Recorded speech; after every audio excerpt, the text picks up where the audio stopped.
Welcome. This is Mr. Perry, and we're continuing Ms. Vondriska's PowerPoint presentation entitled Introduction to Science and the Scientific Method. In part one of this series, we asked the question, how do we find answers to observations we make? By defining observation as information gained through our five senses, which allows us to draw conclusions or inferences that we can use to make predictions.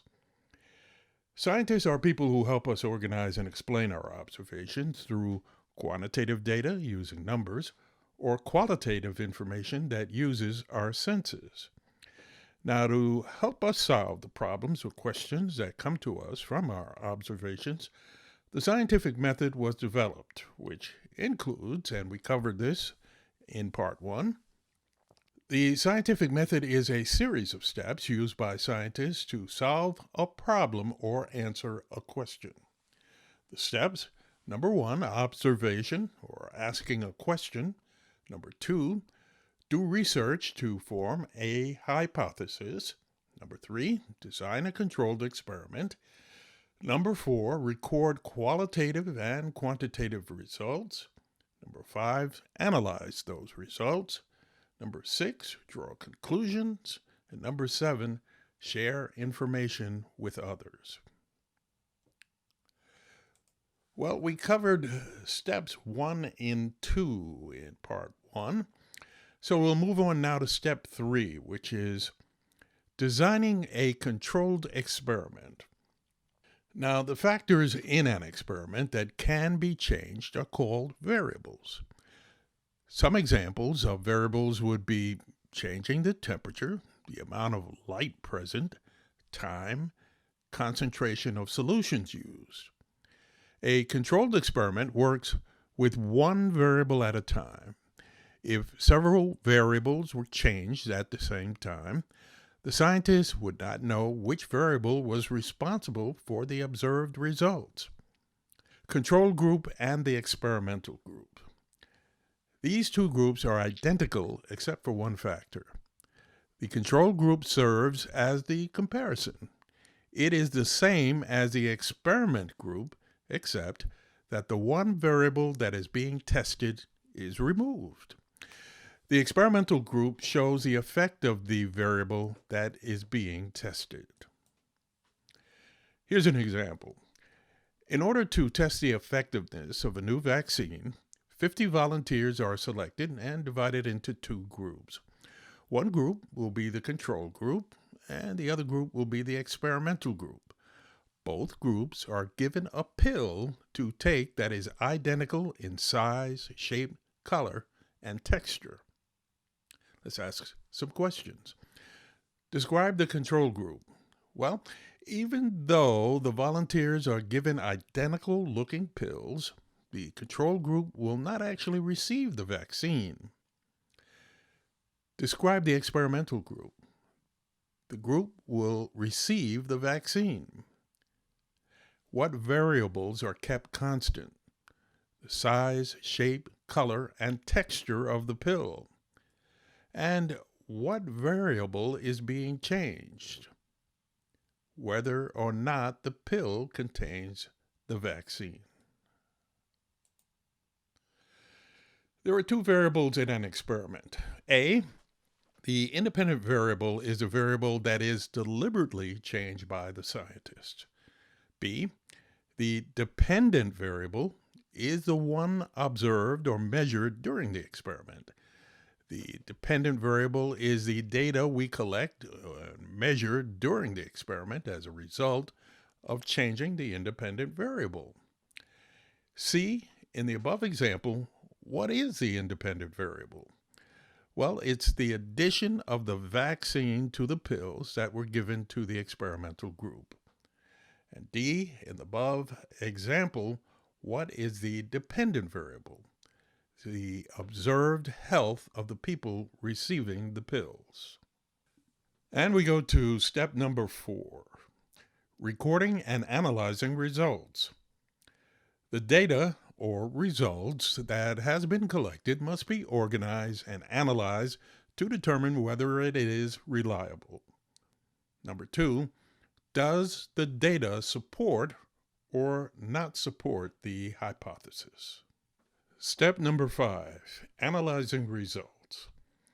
The evidence from the experiment is used to determine if the hypothesis is proven or disproven.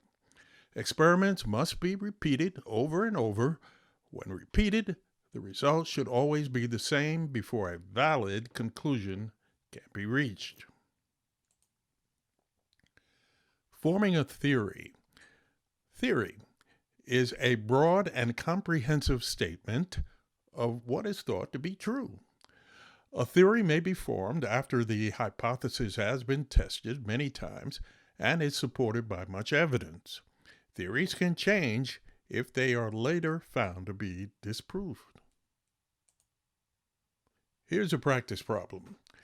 You want to determine the effects of a certain fertilizer on the growth of orchids grown in a greenhouse.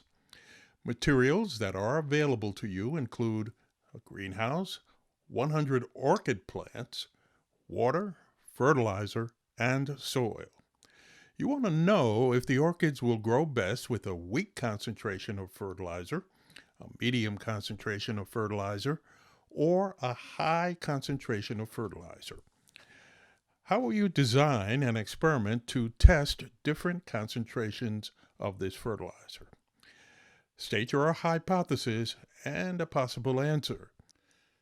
As stated here, there's a prediction that the orchids will grow best with a medium concentration of fertilizer. I guess we'll see.